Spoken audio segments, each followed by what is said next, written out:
안녕하세요. 쥐레밭이나 다름없는 인생을 살아온 주부입니다. 친구는 가까이 두고 적은 더 가까이 두라는 말 들어보셨습니까? 친구를 가까이 두면 지혜를 얻고 적을 가까이 두면 깨달음을 얻게 된다는 말이랍니다. 하지만 적이 가까워지니까 저는 인생이 미로 속에 갇힌 듯 어지러워졌어요. 그때는 한치 앞에 안 보이는 안개 속을 혼자 걷고 있는 것 같았네요.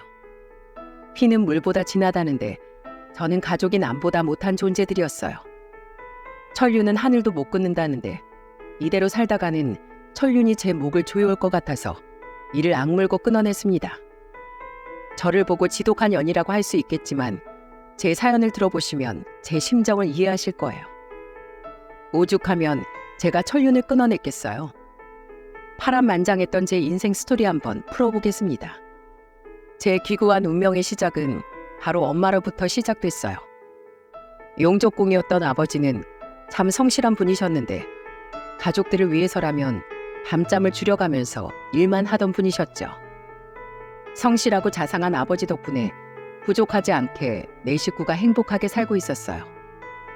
그런데 평범하고 소소한 행복을 깬 사람은 다름 아닌 엄마였습니다. 제가 고등학교를 다니고 있을 때 엄마가 낯선 남자와 바람을 피고 있다는 걸 아버지가 알게 되신 거예요. 평생 가족들을 위해서만 살던 아버지는 배신감에 치를 떠셨어요. 지금도 아버지가 엄마와 다투던 때가 생각이 나요. 학교를 마치고 돌아왔는데 부모님은 제가 온 줄도 모르고 언성을 높이면서 싸우고 있었죠. 그런데 엄마는 집안에 풍비박산 내놓고도 뻔뻔하게 아버지를 보면서 소리쳤어요. 당신이 돈만 많이 벌어왔어도 이런 일 안 생겼어. 스스로 한번 생각해봐. 맨날 일한다고 얼굴 한번 보기도 힘든데 그렇게 벌어온 월급은 쥐꼬리만 했잖아. 당신이야말로 나한테 미안해야지. 그 쥐꼬리만한 월급으로 내 식구 생활한 게 얼마나 대단한 건데. 그 입 못 다물어? 미치려면 곱게 미쳐. 바람도 모자라서 아주 집안을 말아먹고 그런 말이 나와? 입이 두 개라도 할 말이 없어야 정상이지. 당장 내 집에서 나가. 이 집에서 아무것도 챙기지 말고 몸뚱이만 나가. 당장 나가. 저는 그때 얼른 방으로 숨었고 아버지는 엄마를 집 밖으로 쫓아내려고 끌어내셨어요. 그날 이후 아버지는 큰 충격에 힘들어했지만 오빠 저를 보면서 힘을 내려고 했습니다. 그렇게 저희 남매는 아빠 사랑 덕분에 대학교까지 무사히 졸업할 수 있었어요. 아버지 혼자서 저와 오빠를 이만큼이나 키워주셨다는 게 참 대단하다는 생각이 들 정도예요. 대학교를 졸업하고 좋은 회사에 취직까지 할 수 있었던 건 다 아버지 덕분이라고 생각했어요. 그런데 제가 성인이 된 후부터 일이 잘 풀리기 시작하자 뜻밖의 인물이 나타나기 시작한 겁니다. 바로 연락이 끊겼던 엄마가 어떻게 알고 제가 다니는 회사까지 찾아왔던 거예요. 그런데 아무리 엄마라도 바람나서 쫓겨났는데 오랜만에 본다고 반가웠겠습니까? 저는 회사 앞에서 엄마를 마주치고 그대로 지나치려고 했는데 엄마는 저를 반갑게 부르면서 말하더군요. 민영아, 오랜만이라서 엄마 얼굴도 못 알아보는 거야? 엄마야. 뭐야? 왜 아는 척이야? 이것 봐. 너 아직도 이 엄마를 오해하고 있으니까 내가 대화 좀 하려고 일부러 온 거잖아. 나도 그때 사기당한 거야. 대체 무슨 오해? 그럼 엄마가 바람핀 건 잘한 거야? 우리 사이에 풀 오해가 뭐가 있는데? 너도 이제 머리 컸으니까 잘 생각해봐. 그때 내가 그렇게 큰 돈을 어떻게 가지고 있었겠어? 나도 사기당한 거라고. 투자 권유했던 사람이 안 만나주면 돈 안 주겠다는데 어떡하냐고. 어쩔 수 없어 만난 거라고. 이게 말이야 방구야? 엄마, 아니 진짜로 난 엄마라고 부르고 싶지도 않아. 몇 년 만에 찾아와서 창피하지도 않아? 바람 핀 것도 모자라서 집안까지 말아먹고 무슨 변명을 하려고 찾아온 건데? 나한테 듣고 싶은 말이 대체 뭔데? 그래, 어디 한번 드러나 보자. 뻔뻔하게 날 찾아온 이유가 뭐야 대체? 말 같지도 않은 소리를 하면서 변명이라고 늘어놓는 엄마를 보니까 참 어처구니가 없더군요. 그래서 철면피처럼 찾아온 이유가 뭐냐고 따져 물었어요. 그랬더니 뭐라는 줄 아십니까? 아주 기다렸다는 듯 눈을 반짝이면서 제 손을 덥석 잡고 말했어요. 너 이제 취직도 했으니까 대출 잘 나올 거 아니야. 너 그래도 고등학교 입학할 때까지 내가 키웠어. 키워준 값으로 500만 원이면 싸게 해줬지. 그래서 그거 받으러 왔다고? 그래, 그 돈 줄 테니까 다신 찾아오지 마. 내가 죽었다고 해도 절대 오지 마. 난 정말 엄마 꼴도 보기 싫어. 그 순간 500만 원만 달라면서 눈을 반짝이는 엄마를 보니까 정말 소름이 돋았습니다. 그리고 정말 엄마가 아니라 거머리처럼 느껴졌어요.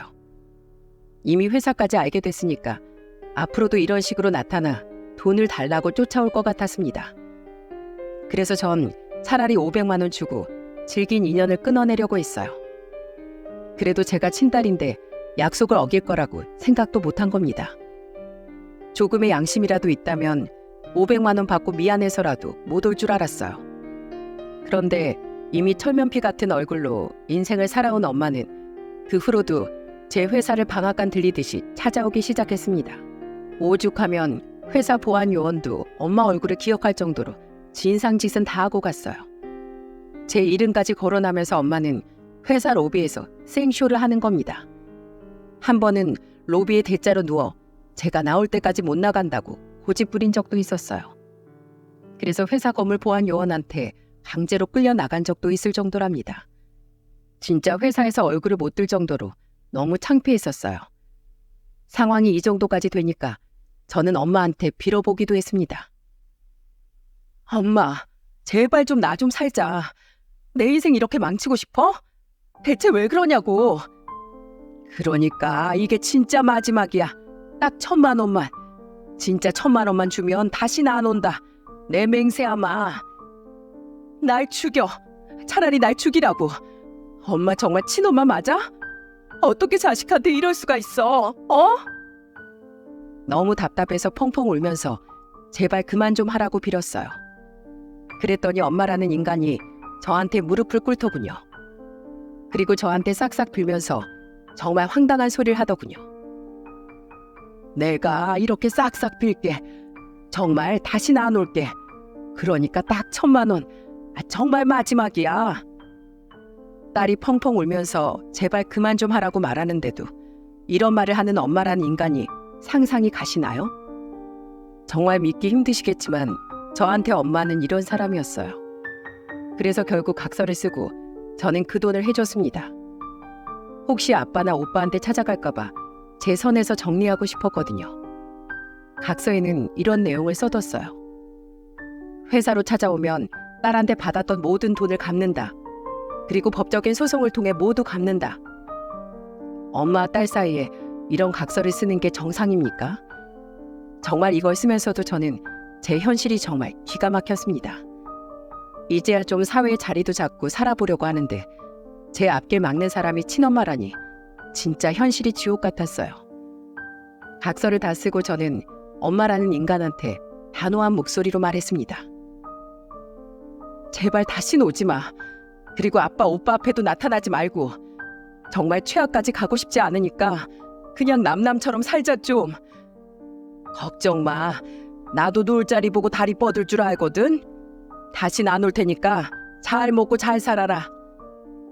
저는 이제 정말 이 긴긴 악연이 끊긴 줄 알았어요. 정말 2번 다시 안 보고 살 수만 있다면 소원이 없을 것 같았습니다. 그런데 저는 명절에 모인 아버지와 오빠한테 충격적인 소식을 듣게 됐어요. 명절이라고 오랜만에 다 같이 밥을 먹고 있다가 저는 그동안 있던 일을 털어놨었죠. 그런데 오빠가 놀란 목소리로 저를 보면서 말하더군요. 뭐? 너한테도 갔어? 나한테도 와서 내 결혼자금 다 뜯어갔어. 오빠한테도 갔었다고? 나한텐 절대 안 나타날 거라고 했는데? 오빠 제가 벙찐 표정으로 얘기하자 아버지는 그 소식을 듣고 숟가락을 바닥에 패대기 치면서 노발대발 화를 내면서 소리쳤어요. 이 미친 여편네를 아주 확 그냥 서방 돈도 모자라서 이제 자식들 돈까지 탐내. 넌 바보같이 그 돈을 왜 줘? 한 번만 더 나타나면 바로 이 아버지한테 전화해. 알겠어? 아버지가 화를 내면서 하는 말에 저는 황당한 목소리로 대답했습니다. 아빠, 회사 앞에서 소리 지르고 내 이름 부르면서 들어눕고 생쇼를 하는데 그걸 어떻게 막아? 안 주면 평생 저럴 것 같았다니까? 아빠 같았으면 안 줄 수 있겠어? 취업도 어렵게 했는데 내가 그만둘 수도 없고 나도 진짜 미치는 줄 알았어. 그러자 오빠도 정말 미치는 줄 알았다면서 그 당시 돈을 주는 거 말고는 방법이 없었다고 맞장구를 쳤습니다. 심지어 오빠한테는 3천만 원을 금방 갚겠다고 하면서 빌려갔던 거예요. 그리고 그대로 아들 돈까지 떼먹은 사람이 엄마라는 인간이었어요. 이 정도면 천륜을 끊어낼 만하지 않습니까? 이 사건 이후로 엄마는 가족들 주변에 나타나지 않았어요. 그래서 저는 오빠랑 비싼 돈 들여서 악연과도 같은 천륜을 끊어낸 거라 생각하려고 했습니다. 정말 없는 이만 못한 엄마의 밑바닥을 보고 미운 정마저 떨어진 때였거든요. 그 후 저는 다시 평범한 회사 생활을 할 수 있었습니다. 그러다 30대 중반쯤 됐을 때 한 친구의 소개로 남편을 만나게 됐던 거예요. 직업이 한의사였던 남편은 정말 모범적이고 누가 봐도 100점이라고 할 만큼 인성도 훌륭했어요. 그런 남편과 1년 정도 연애하다가 결혼까지 결심하게 됐었죠. 그런데 그때 결혼 준비하는 과정에서 시댁에 갔다가 깜짝 놀라고 말았어요. 꼭 시댁에 뭐라도 훔치러 온 사람을 보는 것처럼 저한테 공격적으로 물어보셨거든요. 저를 마치 취조라도 하듯 이런 질문을 했어요. 지금 회사가 땡땡땡이라고 했나? 네, 그 회사 다니고 있습니다. 그래, 회사는 뭐 나쁘지 않네. 근데 회사 아무리 좋아도 한의사랑 월 수입 차이가 꽤 큰 거 알고 있지? 네, 그 부분은 충분히 다 인지하고 있습니다. 옛날처럼 무조건 남자가 더 벌어야 하는 시대도 아닌데 여자도 경제력이 있어야지. 나도 남편 우리 아들 5학년 때 죽고 혼자 뼈 빠지게 키웠어. 그래서 여자도 경제력이 있어야 한다고 하는 거야. 그래서 난 그쪽이 며느리 될 자격이 있는지 좀 봐야겠어. 시모는 절 처음 보자마자 며느리 될 자격이 있나 봐야겠다면서 단호하게 말했어요. 처음엔 당황스럽긴 했는데 남편과 사별하고 혼자서 힘들게 키워서 며느리를 세세하게 따지나 보다 생각했습니다. 곧이어 시모는 호구조사를 하기 시작했어요. 아버진 지금 뭐 하셔? 아버지 지금 은퇴하시고 소일거리 위주로 하면서 지내세요. 그래, 뭐 일하고 계시다니 다행이네. 그럼 엄마는 뭐 하시고? 저는 엄마는 뭐 하냐고 묻는 시모 물음에 말문이 턱 막혔습니다. 다른 질문은 어렵지 않았는데 엄마 뭐 하냐는 질문에서 입을 꾹 다물게 된 거예요. 그러자 시모는 어이없는 목소리로 저를 재촉하면서 물었습니다. 뭐 어려운 질문도 아닌데 왜 말을 못해? 돌아가셨어? 아니요, 지금 살아는 계시는데 같이 살고 있진 않습니다.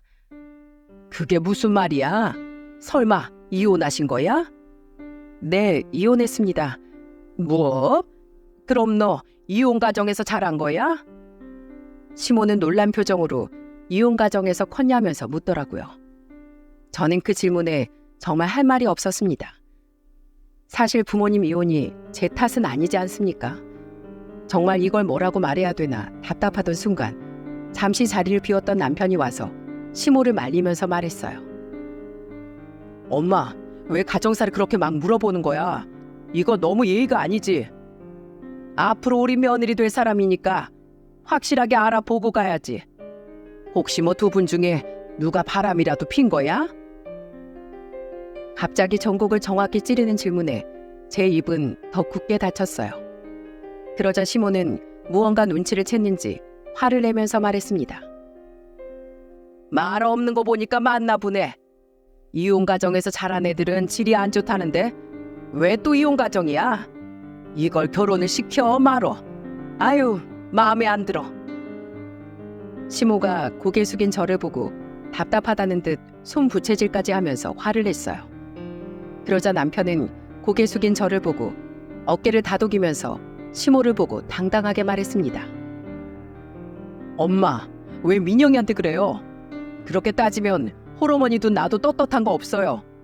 아무리 부모님이라도 이혼 문제를 자식이 어쩔 수 있겠어요. 이대로면 나도 밖에서 홀어머니 둔 걸로 다 꼬투리 잡혀요. 넌 쟤랑 다르지. 넌 전문직이잖아. 아무리 전문직이라도 홀어머니 있다고 하면 여자들 다 도망가요. 요즘 세상에 며느리들이라고 안 따지겠어요? 그러다 나중에 시어머니 대접 못 받으려면 어쩌려고 그래요? 안 해줘도 상관없어. 내가 뭐 대접해달래? 엄마도 나이 많이 드셨잖아요. 지금 65세가 넘어가시는데 더 나이 들고 그때 무시당하면 서러우실 거잖아요. 그러니까 서로서로 잘 지내봐요. 조금씩 이해하면서 지내면 되잖아요. 시모는 남편의 말에 뾰로통한 표정까지 짓더라고요. 처음 시댁에 방문했다가 시모의 질문세례에 정신을 못 차릴 정도였습니다. 그렇게 겨우 빠져나왔는데 남편은 제 손을 꼭 잡으면서 말했습니다. 오늘 긴장 많이 했지? 걱정하지 마. 혹시라도 엄마가 뭐라고 하면 내가 지켜줄게.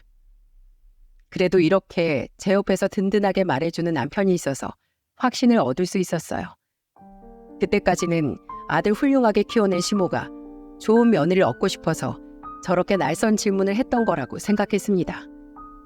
하지만 시모는 좋은 며느리가 아니라 그냥 눈에 넣어도 안 아픈 아들을 뺏기고 싶지 않았던 거였어요. 이것도 모르고 저는 남편과 행복한 미래를 꿈꾸면서 결혼식을 올렸던 겁니다. 본심은 겪어봐야 한다더니 정말 사는 동안 순간순간 너무 힘들었어요. 제가 남편과 결혼하고 시모한테 가장 먼저 들었던 말이 어떤 건 줄 아십니까?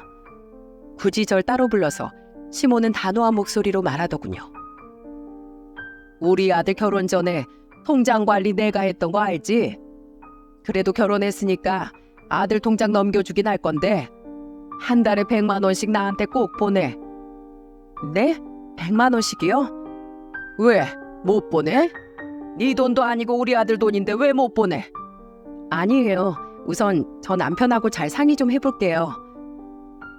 솔직히 아무리 시모라도 한 달에 100만 원씩 용돈을 드리는 문제를 저 혼자 결정할 수 없었어요. 그래서 저는 그날 저녁 남편과 이 문제에 대해 진지하게 의논했답니다. 그러자 남편은 제가 시모와 있었던 일을 듣고 잠시 생각에 잠겼어요. 그리고 결심한 듯 남편은 단호한 목소리로 말했습니다. 여보, 그러면 이렇게 하면 어떨까? 우리 엄마만 드리지 말고 공평하게 양가에 50만 원씩 보내드리자. 정말? 그래도 괜찮겠어? 어머님은 100만 원 달라고 하시던데. 에이, 어떻게 우리 엄마만 챙겨. 장인어른도 이젠 나한테 아버지나 다름없는 분인데. 그러니까 양가 부모님께 50만 원씩 보내드리는 걸로 하자. 결국 남편과 상의 끝에 양가 부모님께 50만 원씩 드리는 걸로 결정하게 됐어요. 저는 이때 남편이 친정아빠를 신경 써주는 게 고마웠습니다. 그런데 잘 결정했다고 생각한 순간 제 인생은 거대한 불행이 닥쳐오고 있었어요. 남편이 진료 보느라 바빠서 제가 시모한테 이런 사실을 전화로 말씀드렸죠. 그러자 시모는 이해할 수 없다는 목소리로 화를 내면서 말하더군요. 너희 집에서 우리 아들한테 한 게 뭐가 있다고 50만 원을 받아? 너 지금 나한테 100만 원 주기 싫어서 머리 쓴 거지? 어머님, 저도 일하고 있잖아요. 그리고 남편이 그렇게 먼저 양가에 공평하게 50만 원씩 주자고 한 거예요. 됐어. 난 무조건 100만 원 줘. 지금 그 말씀 남편이랑 상의해 볼게요. 저 혼자 결정한 문제가 아닌 것 같아요. 끝까지 본인은 100만 원을 달라면서 억지를 쓰는 시모 때문에 정말 황당했습니다. 그래서 남편한테 시모 의견을 전달했더니 남편은 결국 직접 시모한테 전화했어요. 그리고 시모한테 단호한 목소리로 말하더군요. 엄마, 50만 원 싫으시면 그냥 용돈 안 드릴게요. 저 혼자 버는 것도 아니고 맞벌이 하는데 어떻게 엄마만 용돈을 드려요? 어떻게 하실래요? 50만 원도 아예 안 받으실래요? 아니, 내가 너 한의사 만들었는데 왜 내가 똑같이 50만 원을 받아야 하냐고? 그럼 용돈 아예 드리지 말까요? 싫으시면 아예 안 받는 것도 방법이에요. 누가 안 받겠대? 50만 원이라도 꼭 보내. 시모는 결국 고집을 부리다 남편이 초강수를 두니까 용돈 50만 원을 받기로 했어요. 하지만 이건 괜히 잠자는 시모의 코털을 건드린 시초가 됐답니다. 제가 시댁에 가면 시모는 저를 위아래로 훑어보면서 수화 붙이듯이 말하기도 했어요. 넌 뭘 입어도 폼이 안 사네. 태어나기 그렇게 태어난 것 같은데 괜히 비싼 옷 사서 못 내겠다고 사치 부리지 말어. 알겠어? 내가 지켜볼 거야. 늘 이런 식으로 시댁만 가면 시모는 저를 감시라도 하듯 새로 산 물건이 없나 귀신같이 찾아내려고 했습니다. 그런데 정말 사치가 심했던 사람은 따로 있었어요. 그 사람이 누구였는 줄 아십니까? 바로 막내 시누이였습니다. 둘째 시누이는 초등학교 선생님이었는데 시집가서 가정을 꾸리고 잘 살고 있었어요. 성격도 좋고 배려가 몸에 밴 둘째 시누이는 저랑도 아주 잘 지냈습니다. 하지만 셋째 시누는 정말 어디서 저런 게 나왔을까 싶을 만큼 남편과 둘째 시누이와는 완전히 딴판이었어요. 한 번은 제가 첫째를 임신했을 때 집에 있던 절 찾아와 당당하게 말하더군요. 새언니, 저 카드 좀 줘요. 네? 카드는 왜요? 원래 오빠 카드 썼는데 이젠 새언니가 관리한다면서요? 이번에 친한 친구가 완전 능력 좋은 남자랑 결혼하는데 거기에 힘 좀 주고 가려고요. 하객룩 제대로 차려입고 가서 혹시 친구 남편 하객 중에 괜찮은 사람 없는지 찾아보게요. 혹시 알아요? 끼리끼리 논다고 하객 중에도 능력 있는 남자가 있을 수도 있잖아요. 친구 결혼식에 남자 꼬시러 가는 사람 본 적 있으십니까? 친한 친구 결혼식에 축하해주러 가는 게 아니라 남자 꼬시려고 힘을 주고 간다니까 어이가 없었어요. 그래도 원피스 한 벌 사겠다고 하는데 저는 선물이라고 생각하고 한 벌 사주려고 했습니다. 그래서 카드를 주면서 예쁜 원피스 한 벌 사 입으라고 했어요. 그런데 저는 좋은 마음으로 셋째 신우한테 카드를 준 걸 뒤늦게 후회했습니다. 세상에 원피스 한 벌 사러 간다는 사람이 머리부터 발끝까지 다 제 카드로 사고 있는 거예요. 문자를 보니까 원피스 62만 원, 가방 300만 원, 구두 30만 원까지 입이 떡 벌어지는 가격이었죠. 저는 태어나서 이렇게 비싼 금액의 물건을 사본 적이 없었어요. 그래서 바로 셋째 신우한테 전화해서 화를 내며 말했습니다. 아가씨, 지금 뭐 하는 거예요? 원피스만 산다면서요. 언니, 쪼잔하게 왜 그래요? 한의사 남편 잡았는데 신우애한테 이 정도는 써야죠. 지금 그걸 변명이라고 하는 거예요? 일단 알았으니까 그만 쓰고 얼른 와요. 아직 다 못 샀어요. 더 쓸 건데요? 살 게 더 남았다면서 전화를 툭 끊어버린 셋째 신우 때문에 황당했어요. 정말 이대로 두면 한도 초과할 때까지 쓸 것 같아 카드를 정리해버렸습니다. 그러자 셋째 신우가 전화로 화를 내면서 전화하는 게 아니겠어요? 새언니, 지금 뭐 하는 거예요? 카드 분실 신고했어요? 카드가 저한테 없으니까 분실 신고한 거죠. 지금 하루에 쓴 돈이 300이 넘어요. 이게 말이 된다고 생각해요? 와, 진짜 그렇게 안 받는데 엄청 쪼잔하네요. 치사해서 안 써요. 셋째 신우는 화를 내고 전화를 끊어버렸어요. 제가 한의사 오빠랑 결혼했단 이유로 내 카드를 본인 돈처럼 쓰는데 가만 볼 수 있겠습니까? 그래도 예의 있게 부탁했으면 그냥 한번 봐줬을 거예요. 그런데 말하는 꼬라지가 저한테 마치 돈 맡겨둔 사람 같아 저는 분실 신고를 했던 겁니다. 저는 셋째 신우와 있던 일을 남편한테 말하면서 하소연을 했어요. 여보, 막내 아가씨 진짜 너무한 거 아니야? 아니, 친구 결혼식 한다고 해서 원피스 한 벌 사고 싶다길래 좋은 마음으로 카드 줬더니 오늘 300만 원 넘게 쓰고 왔어.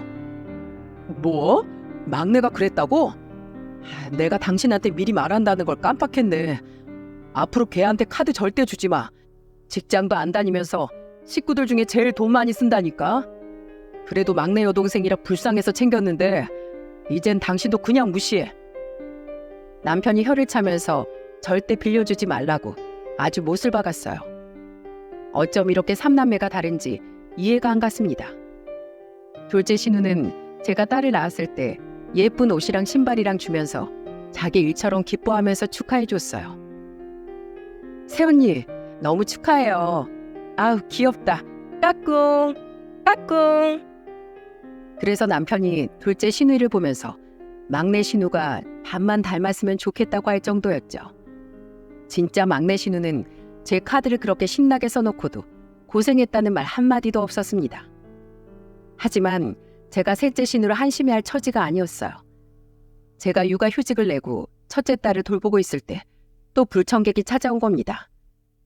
남편이 일하는 한의원은 어떻게 알았는지 엄마라는 인간이 또 나타난 거예요. 어느 날 남편한테 다급한 전화 한 통을 받게 됐어요. 여보, 한의원에 당신 어머니 오셨어. 당신하고 연락이 안 된다면서 연락처 좀 알려달라는데 어떡하지? 절대 알려주지 말고 돈 달라고 해도 절대 주지 마. 그런데 그날 저녁 집에 온 남편한테 저는 어떻게 됐냐고 물었습니다. 그러자 남편은 난감한 목소리로 말하더군요. 나 300만 원 뜯겼어. 내가 정중하게 돌아가 달라고 몇 번이나 부탁했는데 갑자기 난동을 부리더라니까. 남편은 낮에 있던 일을 생생하게 말했습니다. 정중하게 나가라고 했더니 일부러 대기 중인 환자들을 보면서 억울하다는 듯 소리까지 쳤대요. 오랜만에 장모가 왔는데 장모 내쫓는 의사가 여기 있습니다. 여러분들 이게 말이 된다고 생각합니까? 누구 마음카페 회원인 여자분 없어요? 제발 여기 좀 고발해 주세요. 완전히 예의도 없고 장모 알기를 개똥으로 하는 파렴치한 인간입니다. 이것도 모자라 소파에 눕고 아주 쌩 난리를 쳤던 거예요. 그래서 남편은 어쩔 수 없이 300만 원을 주고 겨우 쫓아냈다는 겁니다. 그래서 저는 남편한테 사과를 하면서 신신당부를 하면서 말했어요.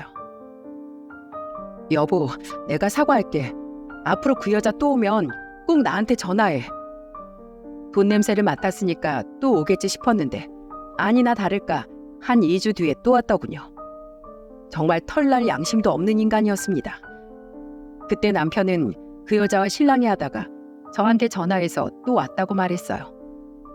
그 소식을 듣고 저는 30분 거리에 있는 남편 한의원으로 달려갔습니다. 한의원에 들어가자마자 그 여자와 정면으로 마주쳤어요. 저는 그 여자 손목을 덥석 잡고 끌어내면서 소리쳤습니다. 여기서 뭐 하는데? 당장 나와. 네 회사로 가니까 너 육아휴직 냈다더라. 그래서 우리 사이가 하는 한의원으로 왔지. 우리 딸 살 많이 쪘네. 요즘 살기가 좀 편한가 봐. 아유, 이 엄만 밥도 못 먹고 다니는데. 나가, 빨리 나가자고. 못 나가. 돈 줄 때까지 절대 못 나가. 나한테 뭐 돈 맡겨놨어? 대체 왜 그러냐고. 나와 당장. 끝까지 못 나간다고 버티는 그 여자를 억지로 끌고 밖으로 나왔습니다. 그리고 저는 인적이 드문 곳에서 그 여자를 보면서 따져 물었어요. 대체 언제까지 이럴 거야? 당신이 먼저 우리 버리고 간 거잖아. 나 아빠 부를 거야? 이제 상관도 없는 사람을 뭐하러 불러? 마지막으로 딱 3천만 해주면 쥐 죽은 듯이 살게. 진짜 지긋지긋하다. 이거 벌써 잊었어? 그 각서 아직도 갖고 있어? 가족끼린 이런 거 있어도 처벌 못해. 우리나라 법이 그렇다니까. 종이 쪼가리 네 돈 다 갚으라고 써놔도 남 배째라 하면 그만이야. 그 전에 미리 써둔 각서를 비웃으면서 그 여자는 악랄하게 웃기까지 했습니다. 그 모습을 보면서 속에서 천불이 나더라고요. 결국 저는 참다 못해 10,000원짜리를 그 여자 얼굴에 던져버리면서 소리쳤습니다. 이거나 들고 가버려. 난 한 푼도 못 줘. 그리고 여기 한의원 지키고 있을 테니까 올 거면 와봐. 그땐 아빠도 부를 거니까 각오해. 알겠어? 협박하듯이 말하고 저는 남편을 만나지도 않고 바로 집으로 가버렸어요. 급히 나온다고 근처에 살고 있던 둘째 신우가 딸을 대신 봐주고 있었거든요. 그런데 집에 와보니까 둘째 신우가 아닌 아빠가 계신 거예요. 남편은 제가 그 여자를 끌고 나가는 걸 보고 걱정이 됐는지 아빠한테 도움을 청했던 겁니다. 그래서 급하게 아빠가 병원에 왔는데 이미 제가 그 여자를 끌고 어디론가 간 뒤라 어쩔 수가 없다고 했어요. 그리고 집에 와서 절 기다리려다가 둘째 신우가 있길래 신우이를 보내고 아빠가 계셨던 겁니다. 그때 아빠는 힘없이 돌아온 저를 보면서 단호하게 말했어요. 내가 제대로 정리 못한 것 같아서 미안하다. 이 아빠가 처리할 테니까 너는 네 딸이나 잘 키워. 사위돈까지 넘보는 그 여자 절대 그냥 못 본다. 아빠의 말에 저는 눈물을 쏟았습니다. 그러자 아빠는 저를 안아주면서 위로를 해주셨어요. 그 아버지는 남편 한의원 근처를 감시하기 시작했고 결국 2주 만에 나타난 그 여자를 딱 마주치게 됐어요. 건물 입구에서 그 여자를 보자마자 아빠는 그 여자를 한의원에서 가장 먼 곳으로 끌고 갔습니다. 그리고 그동안 쌓인 울분을 제대로 응징했다고 했어요. 하지만 아빠는 이 일로 경찰 조사를 받게 된 겁니다. 그래도 아빠는 속이 다 시원하다면서 단호하게 말했어요. 내가 또 찾아오면 오늘처럼 똑같이 해줄 거라고 아주 못을 박았어. 절대 못 올 거야. 감히 내 사위까지 등쳐먹으려고 해. 아주 본때를 보여줬다.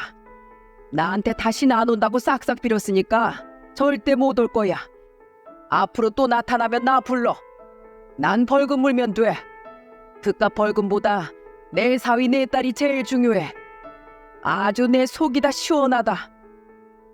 아빠는 말로 하면 그 여자가 안 들었기에 이제 최후의 방법을 썼던 겁니다. 정말로 남편한테 너무 미안했어요. 그때 시모와 셋째 신우도 눈에 불을 켜고 남편 돈을 노렸는데 이제는 과거 엄마였던 사람까지 나타나니까 묘목이 없더라고요. 시모는 편의점을 운영하고 있었는데도 늘 남편한테 사사건건 바라는 게 많았습니다. 그런데 남편이 한의원에 있으니까 집에 있는 절 찾아와 트집을 잡았어요. 제가 첫째를 낳고 연년생으로 둘째를 가졌을 때 시모와의 갈등이 극으로 치달았죠. 그런데 시모는 저한테 꼭 터무니없는 말들만 했어요. 통장 관리를 제가 하니까 저한테 시모는 다짜고짜 이런 말을 했습니다. 우리 막내 결혼하는 거 알지? 그러니까 1억만 줘봐. 네? 그런 돈이 어딨어요? 왜 그런 돈이 없어? 너 우리 아들이 벌어오는 돈으로 뒷주머니 차고 있는 거 아니야? 친정으로 돈 보내고 있지? 세상에, 막내 여동생 시집 가는데 남매끼리 1억을 바라는 사람이 어딨어요? 왜 못 줘? 우리 아들 통장 내가 관리할 땐 다 가능했다니까. 시모는 돈 내놓으라면서 억지를 부리며 소리를 질렀어요. 그런데 그때 마침 퇴근하고 온 남편이 시모의 발악을 듣고 화를 내면서 소리쳤습니다. 엄마, 이게 뭐 하시는 거예요? 이 사람 지금 헐몸도 아니잖아요. 너 지금 엄마한테 소리 질렀어? 어? 적당히 좀 하세요. 그동안 저한테 얼마나 받았는지 아세요? 이제 못 도와주니까 제발 그만 좀 오세요. 남편은 진절머리가 난다는 듯 시모를 보면서 소리쳤어요. 그런데 그 순간 저한테 불똥이 튀더니 시모는 저한테 소리를 지르면서 말하더군요. 네가 우리 아들, 우리 집안에 이간질 시킨 거지? 안 그러면 우리 아들이 나한테 이럴 리가 없어. 제발 그만 좀 하시라고요. 당장 제 집에서 나가세요. 나가요. 제가 둘째를 임신하고 7개월 차였는데 시모는 아주 집을 뒤엎고 갔어요. 그때 남편은 시모를 내쫓고 저를 챙기면서 말했습니다. 몸은 괜찮아? 많이 놀랬지? 아니야, 당신도 힘들잖아. 내가 좀 더 신경 써야 했는데 요새 한의원이 바빠서 소홀했어. 미안해. 저나 남편이나 정말 엄마라는 인간들 때문에 골치 썩고 사는 건 비슷했어요. 그래도 저는 아빠의 응징으로 질긴 악연이 끊겼지만 시모는 둘이 같이 감당해야 할 숙제였습니다. 그러던 어느 날 돌이킬 수 없는 사고가 터지고 말았어요. 어느 날 갑자기 집에 있는데 시모한테 한 통의 전화가 걸려왔어요. 저는 무슨 일로 또 전화를 하나 싶어서 받아보니까 시모는 평소 같지 않은 목소리로 말하더군요. 이해, 너 오늘 생일이라면서? 이따 저녁에 집으로 좀 와. 네? 제 생일을 기억하세요? 내가 며느리 생일 까먹을까 봐. 너 결혼하고 한 번도 생일 못 챙겨줬으니까 이번엔 챙겨주려고. 저녁에 집으로 좀 건너와. 갑자기 제 생일을 챙겨주신다고요? 얜 속고만 살았나? 이제 좀 너랑 좀 잘 지내보려고 그러지. 그러니까 7시까지 집으로 좀 와라. 대신 네 남편 데리고 오지 말고 너만 와. 저녁이면 가족들하고 같이 밥 먹는 게 좋지 않을까요? 네 생일도 챙기면서 너랑 둘이 얘기 좀 하려고 그러지. 그러니까 꼭 혼자 와. 꼭 혼자 오라면서 신신당부하는 시모의 말에 저는 일단 알겠다고 했어요. 그래도 저는 왠지 좀 이상해서 시댁으로 가는 길에 남편한테 전화를 걸었습니다. 그리고 남편한테 시모와 했던 말을 전하면서 조심스럽게 말했어요. 여보, 어머님이 갑자기 연락하시더니 당신한테 말도 하지 말고 나만 오라고 하셨어. 내 생일 챙겨주는 거라고 하셨는데 왠지 좀 찜찜해서. 우선 7시까지 오라고 하셔서 지금 어머니 집에 가고 있으니까 그렇게 알고 있어. 분명히 둘이 얘기하자는 거 보면 뭔가 있는데. 일단 가고 있어. 내가 퇴근하고 엄마 집으로 바로 갈게. 남편도 좀 의심스러웠는지 시댁으로 오겠다고 하더군요. 평소 저만 보면 못 잡아 먹어서 안달인 시모가 생일 챙겨준다고 하니까 좀처럼 믿기 힘들었던 겁니다. 그런데 시댁에 도착하자마자 저는 시모가 왜 생일을 챙겨주겠다고 했는지 단번에 알 수 있었죠. 시모가 차린 생일상을 보고 기절초풍했거든요. 아무리 미워도 며느리인데 미역국 정도는 있을 줄 알았어요. 생일에는 미역국이 기본 아닙니까? 하지만 시모는 기상천외한 생일상을 준비한 겁니다. 그때 상에는 편의점에서 파는 모든 게 올려져 있었어요. 심지어 김치마저도 편의점에서 파는 김치를 접시에 옮기지도 않고 봉지 입구만 뜯어서 올려둔 거예요. 이런 생일상 예상이나 하셨습니까? 편의점 도시락부터 컵라면에 족발, 빵까지 전부 다 편의점 음식이었어요. 입이 떡 벌어진 채 보고만 있으니까 시모는 아무렇지 않은 목소리로 말하더군요. 뭘 그렇게 써 있어? 고사지네? 이거 다 편의점 음식이잖아요. 이게 절 위한 생일상이라고요? 편의점 음식은 뭐 음식 아니니? 내가 어제 몸이 좀 안 좋아서 음식 못 하겠더라고. 평소에 나도 편의점에 있을 때 먹는 건데 먹을만 해. 어서 먹어. 저는 너무 황당했어요. 여러분, 진짜 광경을 직접 보면 여러분들도 기겁하실 겁니다. 편의점 음식들이 이렇게 쫙 차려져 있는데 어이가 없는 거예요. 그러면서 계속 앉아서 먹으라고 보채는 시모 때문에 저는 상 앞에 앉을 수밖에 없었습니다. 저는 숟가락을 들면서 시모한테 넌지시 말했어요. 어머님도 좀 드세요. 몸도 안 좋으신데 이거 다 차리셨다면서요. 난 괜찮어. 아까 밥 먹었어. 얼른 너 먹어. 시모는 먼저 먹었다면서 저한테 먹으라고 보챘습니다.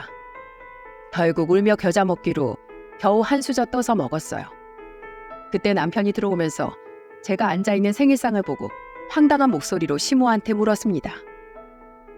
엄마, 이게 다 뭐야? 넌 왜 여길 왔어? 뭐긴 뭐야, 보면 몰라? 며느리 생일상이지. 뭐? 나 진짜 창피해서 못 살겠어. 며느리 놀리는 것도 정도껏 해야지. 임신한 며느리한테 이런 거 주고 싶어요? 제발 어른이면 어른답게 좀 행동하세요. 내가 며느리 사랑한 만큼 차려준 건데 왜 난리야? 남편은 뻔뻔하게 말하는 시모를 보고 화를 진정하지 못했어요. 결국 화가 잔뜩 난 남편이 진정하려고 찬물을 마시러 주방으로 갔습니다. 근데 물을 마시려던 남편이 무언가를 보고 기겁을 하더라고요. 바로 편의점 음식들 포장 용기였는데 그걸 본 남편이 그걸 다 들고 와서 시모 앞에 던지면서 소리치더군요. 지금 유통기한 3일 지난 걸 임신한 며느리한테 준 거예요? 엄마, 대체 무슨 생각으로 이러시는 건데요? 쓰레기통 보니까 유통기한이 죄다 지나 있잖아요. 일부러 그러는 거잖아요. 대체 왜 그러시는데요? 진짜 유별나다. 나도 편의점 음식 유통기한 지난 거 잘만 먹어. 그래도 이렇게 쌩쌩하잖아. 엄마, 임신한 며느리한테 유통기한 지난 음식들 먹이고 잘못되면 책임질 거예요? 왜 그래요 대체? 저게 먼저 우리 사이 이간질해서 네가 이렇게 변한 거잖아. 엄마한테 인색한 애가 아니었는데 너야말로 정신 차려. 바람나서 이혼한 엄마한테 태어난 저런 천한년한테 놀아나지 말라고. 내가 널 한의사까지 만들어놨는데 무슨 말버릇이야? 예절이요? 제가 아니라 엄마나 똑바로 배우세요.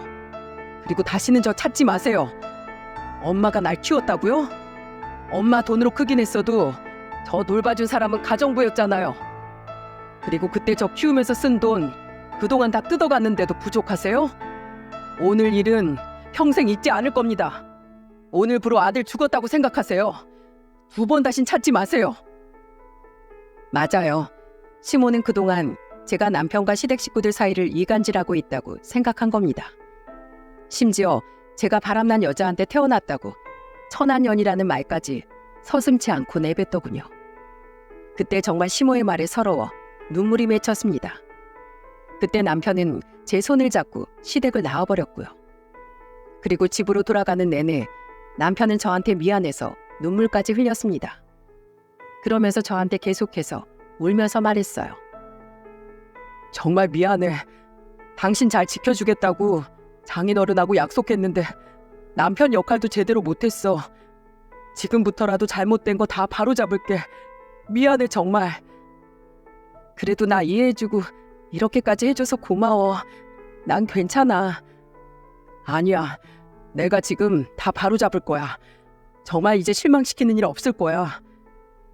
그날 이후 남편은 완전히 180도 달라지기 시작했습니다. 그동안 시모한테 주던 용돈, 그리고 남편이 내주던 보험료를 전부 끊어버린 거예요. 그러자 시모는 또 저를 찾아와 노발대발 화를 내더니 머리채까지 잡고 화를 냈어요. 야, 또 너지? 우리 아들한테 나한테 주는 돈 전부 끊으라고 했지? 경찰 부르기 전에 이거 안 나요? 그때 남편이 휴진이라 집에 있었는데 그것도 모르고 시모가 쫓아왔던 겁니다. 방에 있던 남편이 제 비명소리를 듣고 나왔다가 시모를 보고 발견하고 버럭 화를 냈어요. 지금 뭐 하시는 거예요? 아들, 이거 완전 불려시야. 속지 말어. 얘 때문에 엄마 이렇게 버릴 거야? 엄마요? 저를 아들이라고 생각은 하세요? 돈 끊으시니까 이러시는 거잖아요. 제가 아니라 돈 때문에 이러는 거잖아요. 이제 엄마 본심 알았으니까 제발 연 끊고 살아요.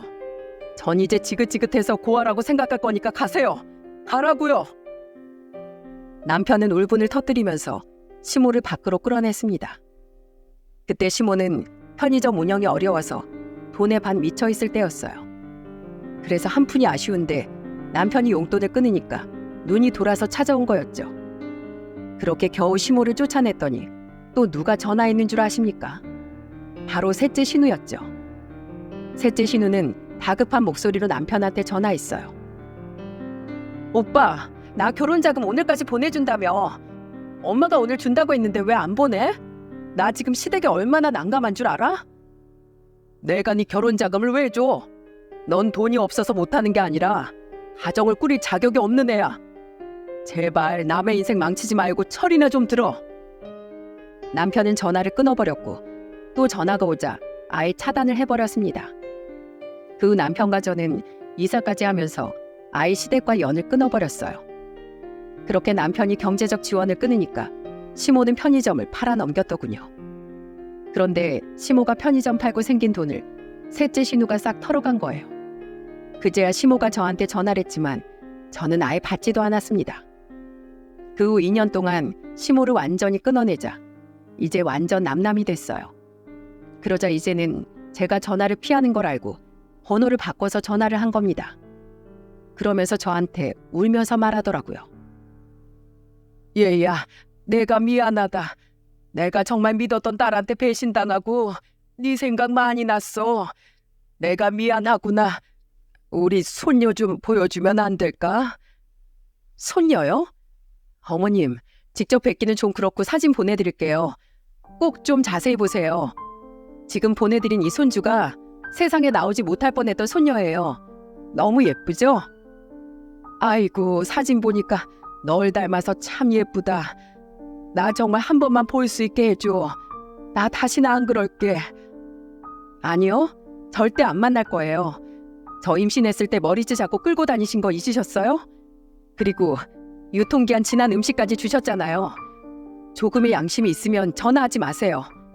그리고 사진 보면서 평생 반성하고 사세요. 아셨어요? 정말 다신 연락하지 마세요.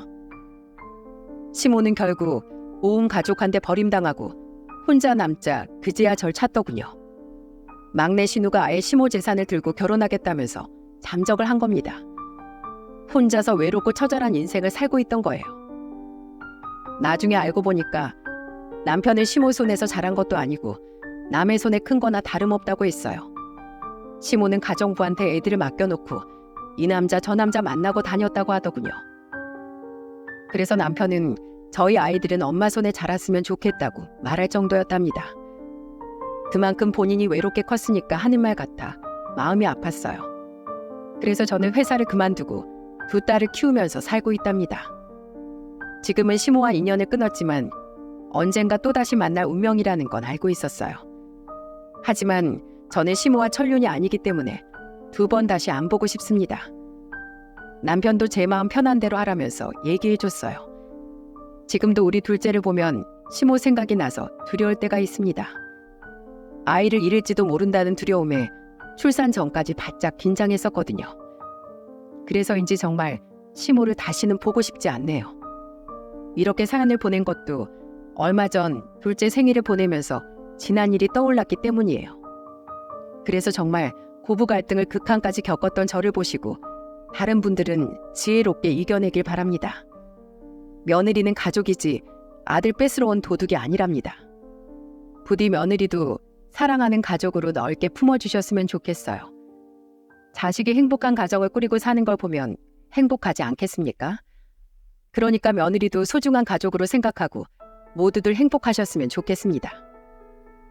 제 긴 사연 들어주신 분들 중에 분란을 겪는 분이 있다면 지혜롭게 이겨내시길 바랄게요. 모두들 행복하세요.